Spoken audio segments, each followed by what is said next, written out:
Hola a todos. En esta sesión veremos la ley de Biot y Savart, así como algunas aplicaciones.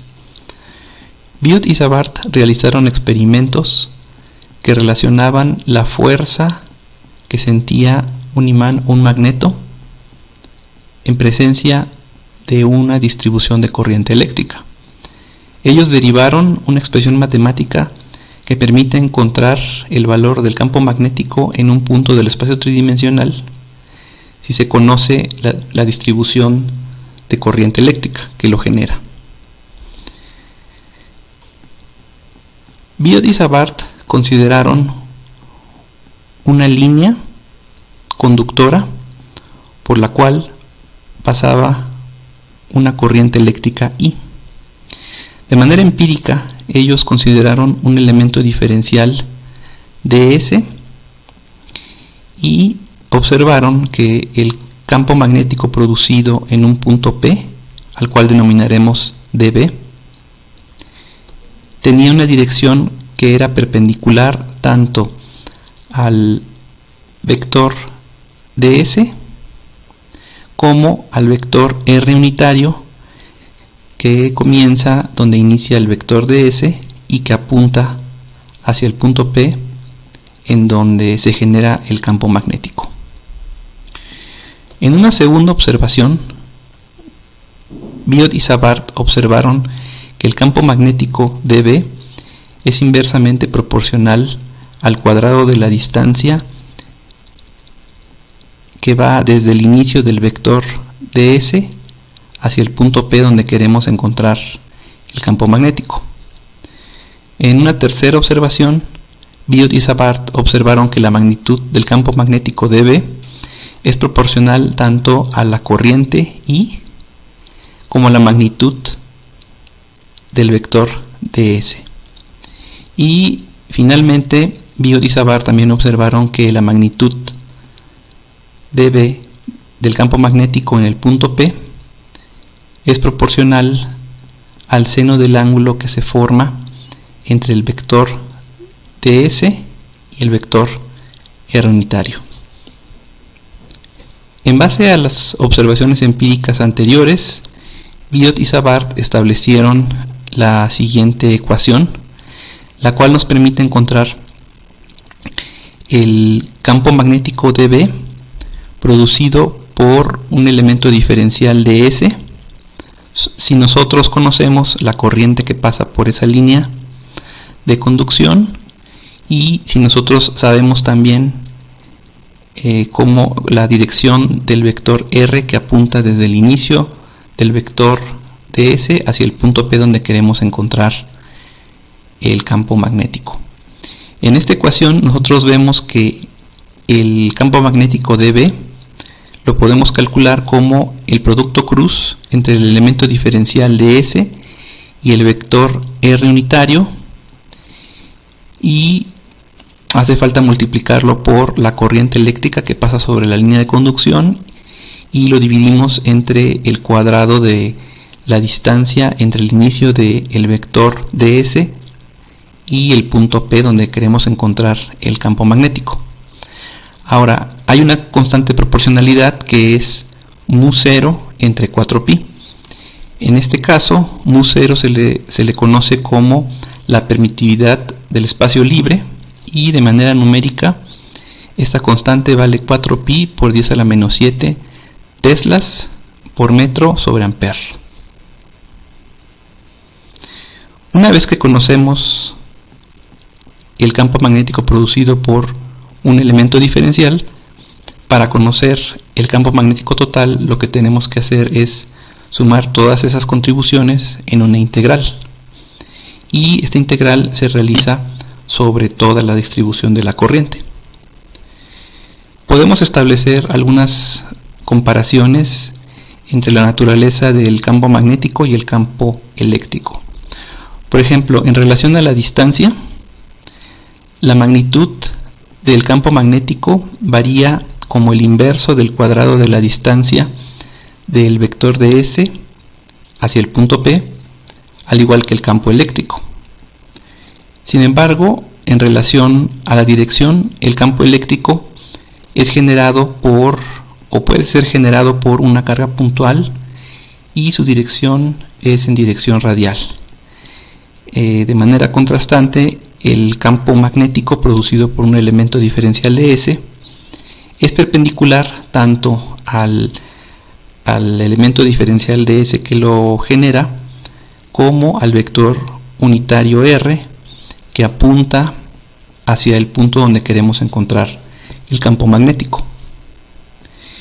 Y en relación a la fuente que produce el campo magnético o el campo eléctrico, nosotros sabemos que el campo eléctrico está bien definido si nosotros tenemos una carga eléctrica aislada.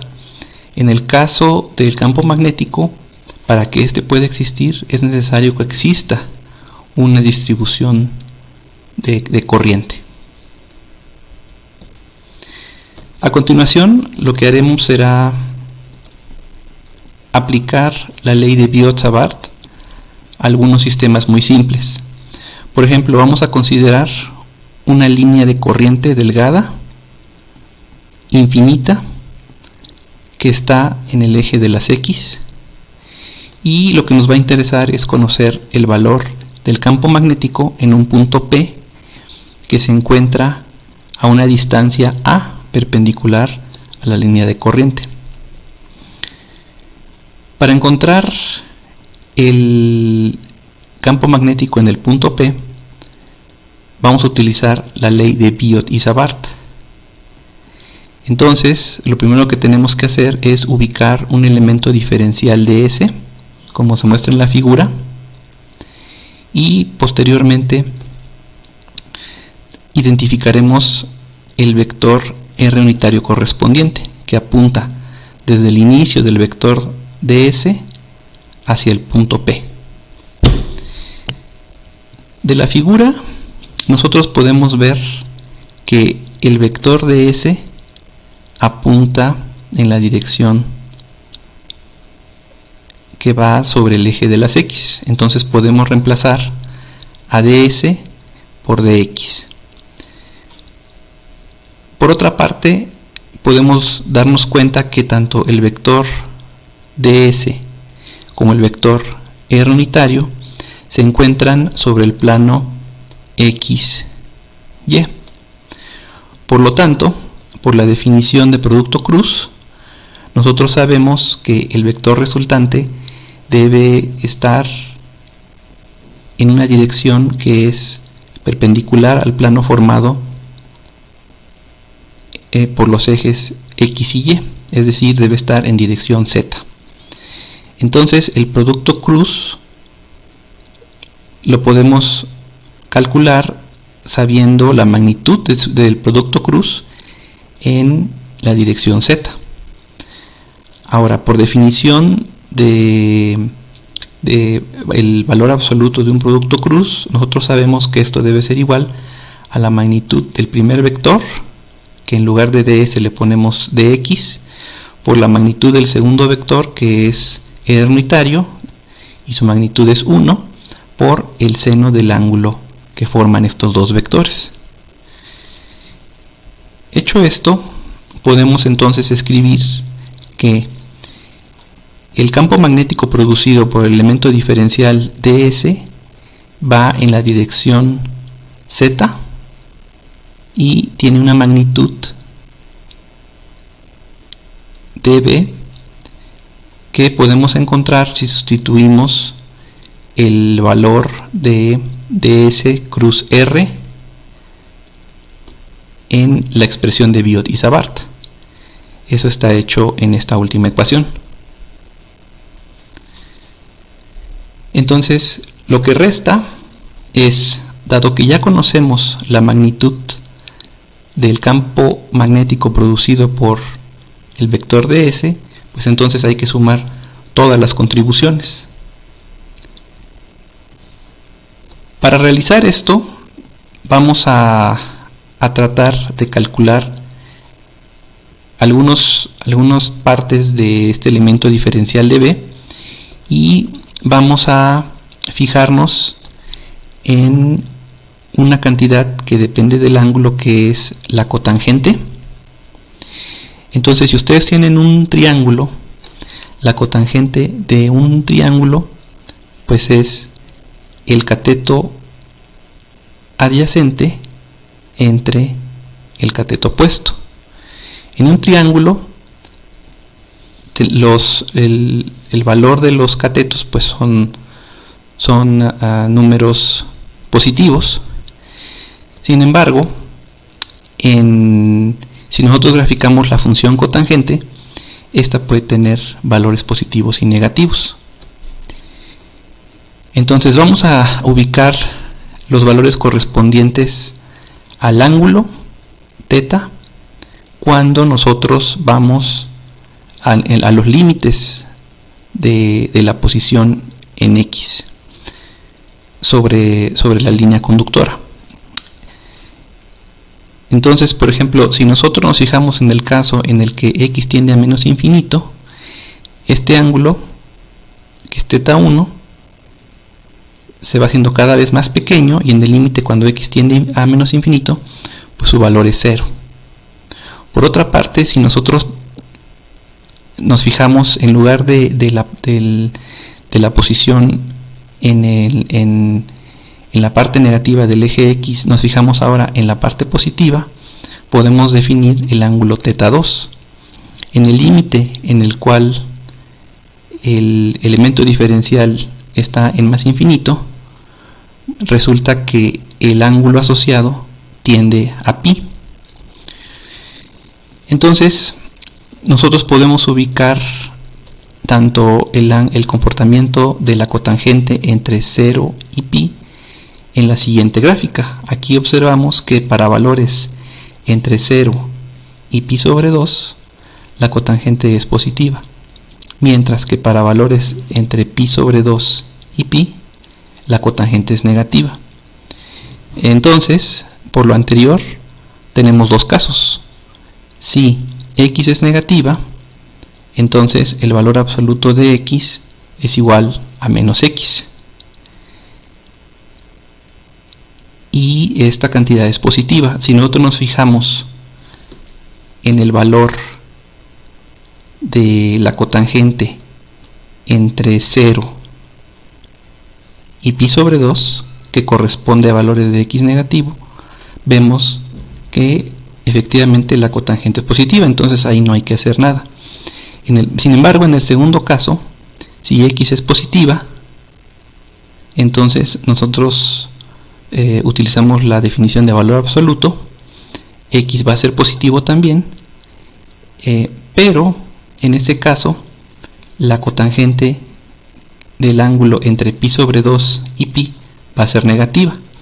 Por lo tanto, es necesario multiplicar el valor de la cotangente por un signo menos, para que así al multiplicar la cotangente de un ángulo que está entre pi sobre 2 y pi, que es negativo, por un signo menos, pues nos va a dar un valor positivo de X. Entonces, estas dos expresiones las podemos sintetizar como lo siguiente. Para cualquier valor de X, nosotros tenemos que esta X debe ser igual a menos a cotangente del ángulo θ.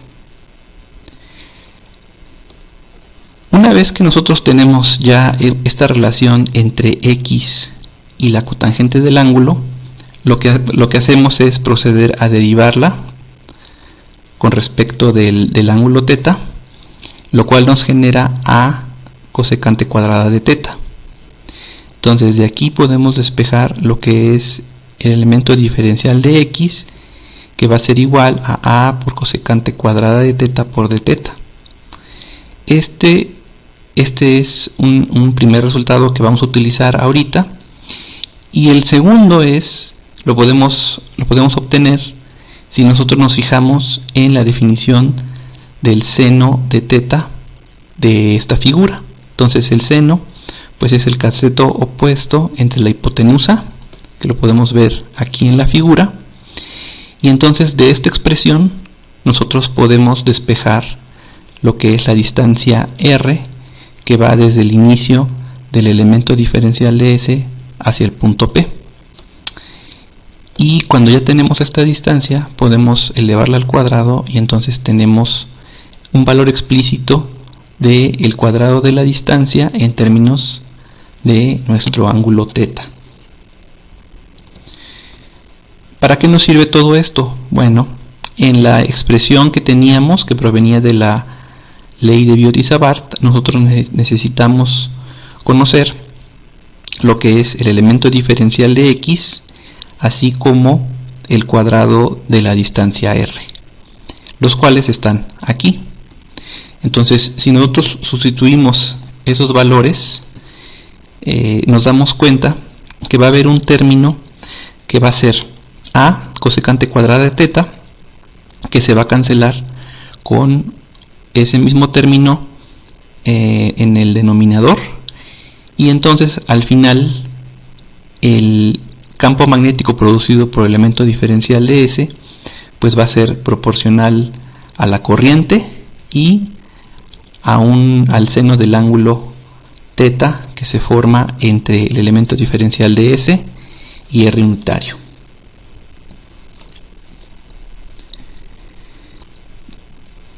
Ahora, para encontrar el campo magnético debido a toda la línea de corriente, que es infinita, lo que tenemos que hacer es integrar el elemento diferencial a todo el espacio. Entonces, esta integral la podemos hacer integrando desde un ángulo θ1 hasta un ángulo θ2, y al hacer esa integral pues nos va a quedar una diferencia de cosenos. Ahora, para encontrar el valor del ángulo θ1 y θ2 en los límites de integración, que es desde menos infinito a infinito, pues eso ya lo habíamos hecho y habíamos visto que en menos infinito el ángulo θ1 es 0 y en más infinito pues el ángulo θ2 es pi.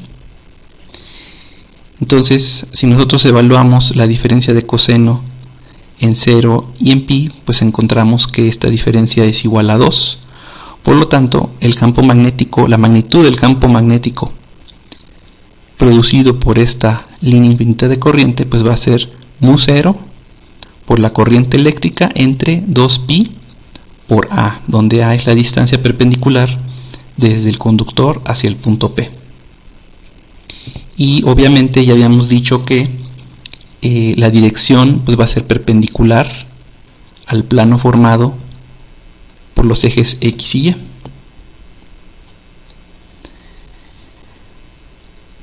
Este cálculo, además de proporcionar lo que es la magnitud del campo magnético, nos permite definir lo que es la regla de la mano derecha. La regla de la mano derecha lo que nos dice es que si nosotros tenemos un conductor infinito por el cual fluye una corriente I, entonces se va a generar un campo magnético circular,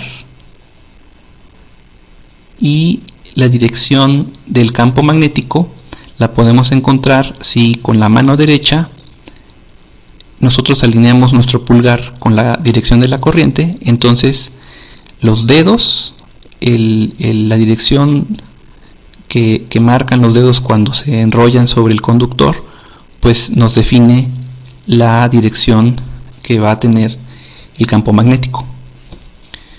Como un segundo ejemplo, vamos a considerar el campo magnético producido por un segmento semicircular. Este segmento está formado por tres secciones: una que va desde A' hasta A y que apunta hacia el punto O. Posteriormente hay una segunda sección que va desde A hasta C y que forma un semicírculo. ¿Qué significa que forma un semicírculo? Que la distancia desde cualquier punto sobre el semicírculo hacia el punto O es la misma, y en este caso va a ser R mayúscula. Posteriormente tenemos una tercera sección que va desde C hasta C', y la cual también apunta, está en la misma dirección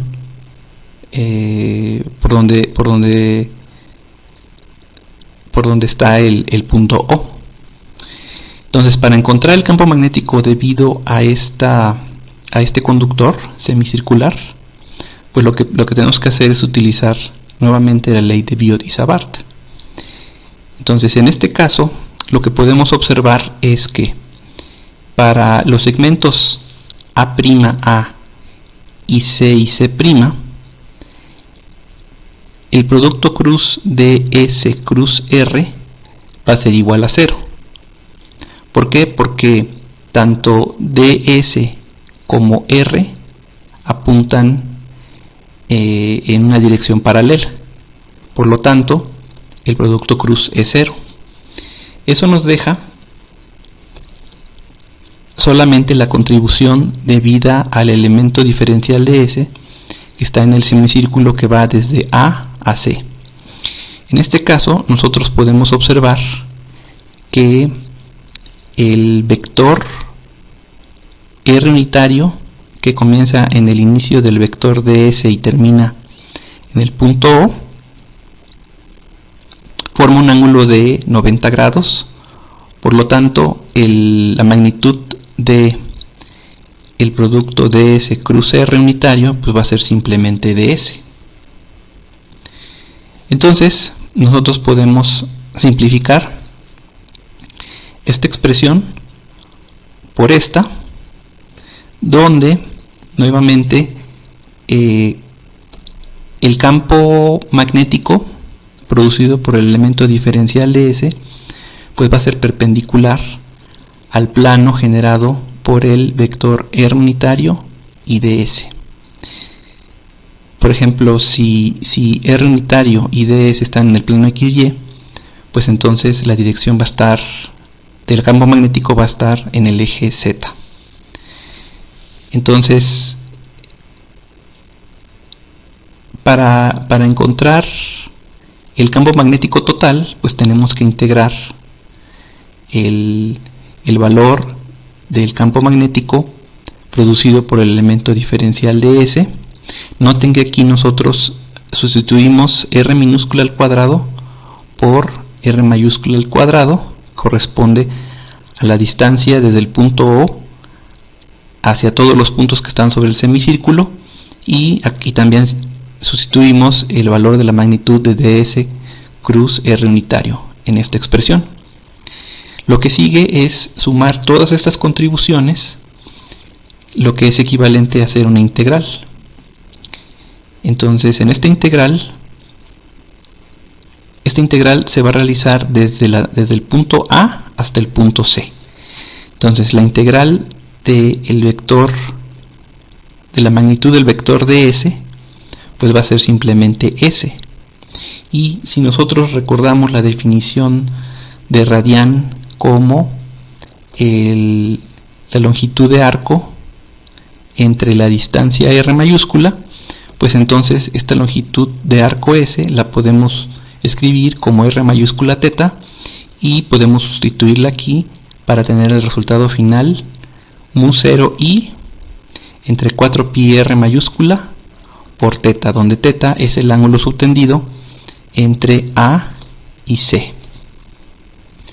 Ahora, como un caso límite, podemos preguntarnos, ¿qué pasa si el semicírculo es en realidad un círculo? ¿Cuál será el campo magnético en el centro del círculo? Bueno, podemos usar la expresión anterior. Ya sabemos que el campo magnético va a ser proporcional al ángulo subtendido por el círculo. En este caso, el ángulo subtendido por un círculo es 2pi, y si nosotros sustituimos este valor aquí, pues encontramos que el valor del campo magnético va a ser mu 0 i entre 2 R mayúscula. Ahora vamos a considerar lo que es el campo magnético producido por un anillo, y nos interesa saber cuál es el valor del campo magnético en el punto P, que está sobre un eje que pasa por el centro del anillo. Entonces, en este caso vamos a considerar que sobre el anillo pasa una corriente I, y también vamos a considerar que el punto P está, como ya dijimos, sobre el eje que pasa por el centro del anillo, en el punto O, que es perpendicular al plano en donde se encuentra el anillo, y este punto P está a una distancia X desde el centro del anillo hasta el punto P.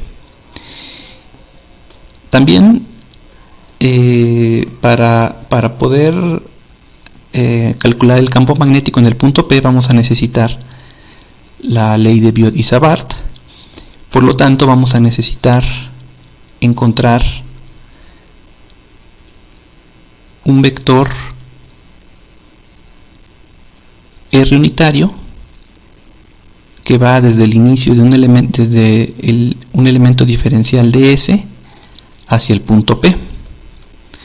Esto nos permite también conocer la distancia R mediante el teorema de Pitágoras, y nos dice que el cuadrado de R pues tiene que ser igual al cuadrado de los catetos formados por un triángulo donde uno de los lados es X y el otro es R mayúscula. Aquí tenemos la definición de R cuadrada utilizando el teorema de Pitágoras. Entonces, para encontrar la magnitud del campo magnético dB, utilizamos la ley de Biot y Savart.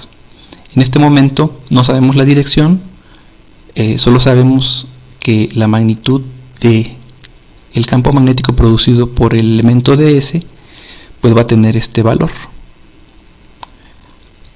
Ahora, nosotros ya calculamos lo que es R cuadrada, lo podemos sustituir aquí, y la magnitud del producto cruz ds cruz R unitario es muy fácil de obtener, porque si nos fijamos, el vector ds y el vector R unitario son perpendiculares.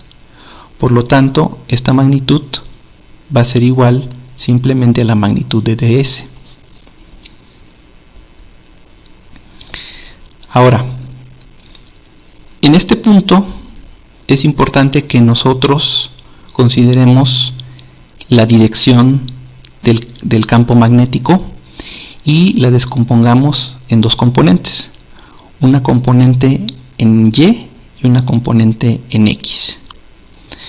Por simetría, si nosotros consideramos un elemento de S aquí, si nosotros consideramos ese mismo elemento diferencial del lado opuesto, ese va a generar una componente en Y que va a ser de la misma magnitud pero en dirección contraria, y que va a cancelar a la magnitud en Y producida por el elemento de S original.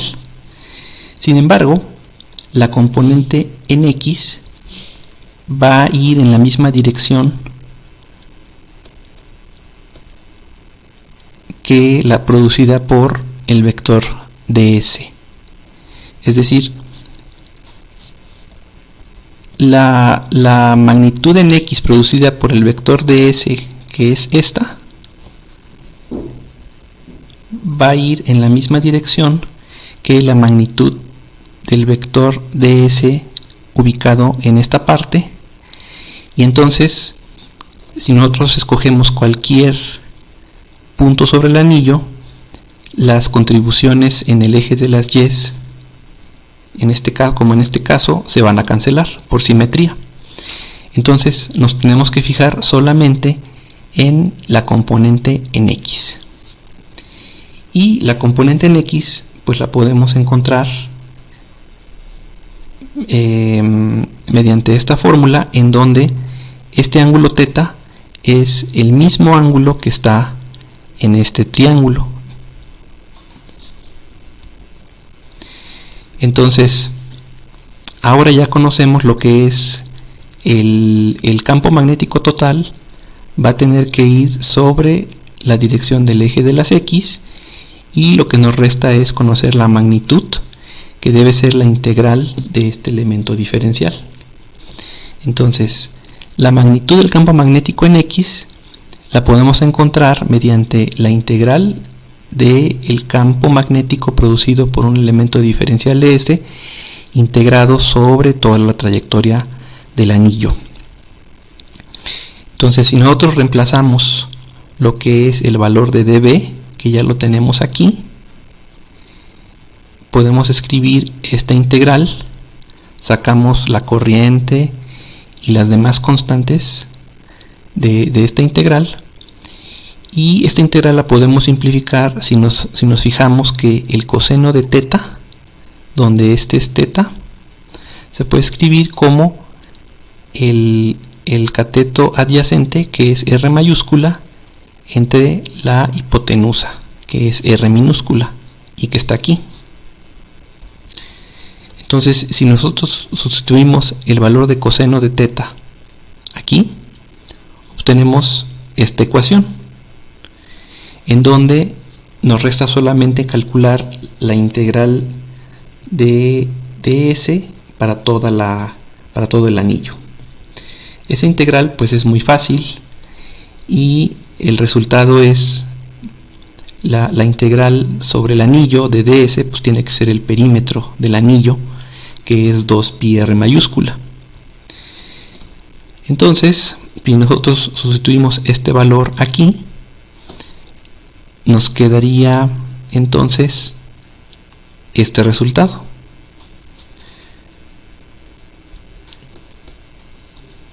Es decir, el campo magnético en el eje de las X está dado por esta ecuación. Ahora podemos tomar un caso límite considerando que X vale 0. Es decir, nos preguntamos qué pasa con el valor del campo magnético en el eje de las X cuando X tiende a 0. Si nosotros hacemos que X sea igual a 0, entonces R cuadrada a la 3 medios pues nos va a quedar R cúbica, y entonces R cuadrada entre R cúbica nos va a quedar 1 entre R, y entonces encontramos que el campo magnético va a ser igual a mu 0 por la corriente entre 2 R mayúscula, que es el mismo resultado que habíamos encontrado en el ejemplo anterior como un caso límite. Es importante hacer notar que en el caso de un anillo como este, si nosotros nos fijamos en las líneas de campo magnético, lo que podemos observar es que la distribución de líneas de campo magnético es muy parecida a la de un magneto. Como un último ejemplo, vamos a ver lo que es la fuerza entre dos conductores paralelos que llevan una corriente I1 e I2. En este caso, nosotros sabemos que la fuerza que va a sentir el conductor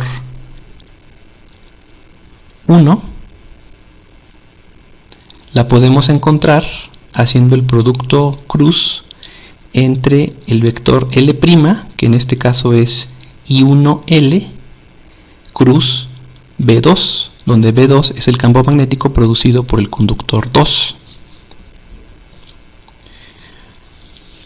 Ahora, el conductor 2 es una línea infinita de corriente, y nosotros ya conocemos cuál es el valor del campo magnético producido por una línea infinita de corriente.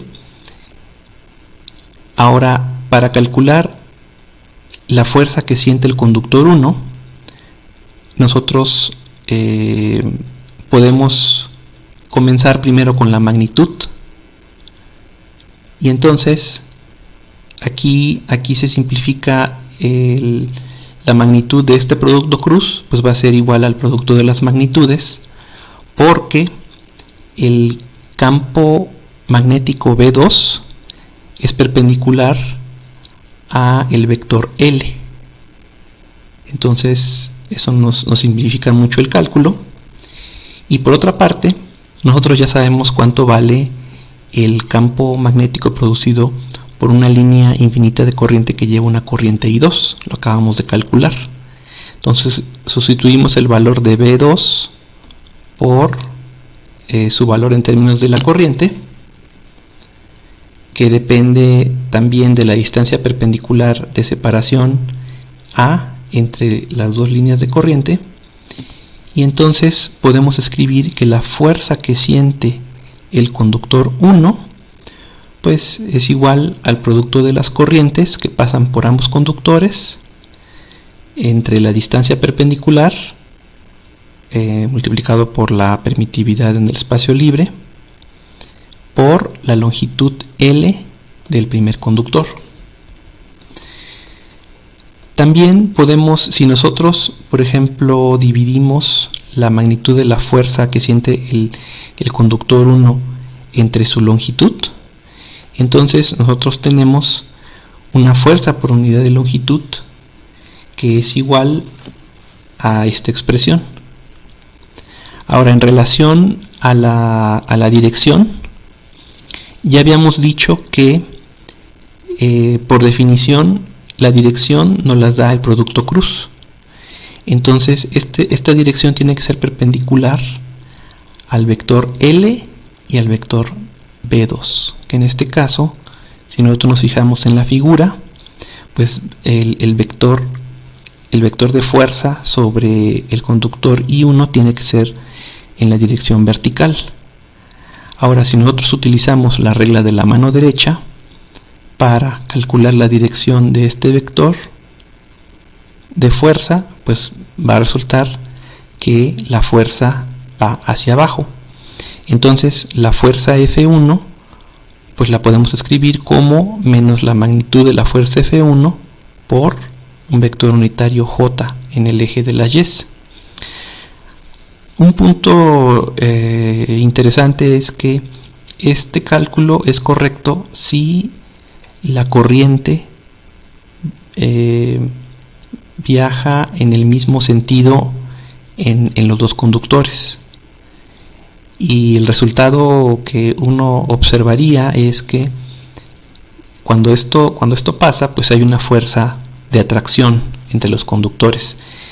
Si la corriente va en direcciones opuestas, entonces los conductores sienten una fuerza de repulsión. Bueno, esto ha sido todo por esta sesión. Espero que las explicaciones hayan sido claras. Gracias por tu atención.